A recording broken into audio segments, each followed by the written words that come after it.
கான் இளமை காலத்தில் பிரெஞ்சுக்காரர்களின் படையில் வேலை பார்க்கும் போதே இவர் தமிழ், பிரெஞ்சு, போர்த்துகீசியன், ஆங்கிலம், உருது ஆகிய மொழிகளை கற்றுத் தேர்ந்தார்.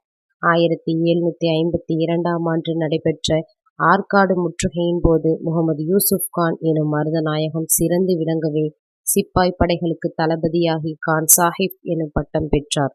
1758ஆம் ஆண்டு ஆங்கிலேயருக்கு எதிராக சென்னையை முற்றுகையிடப்பட்ட பிரெஞ்சு படைகளை யூசுப் கான் கொரில்லா தாக்குதல் நடத்தி தோற்கடித்தார்.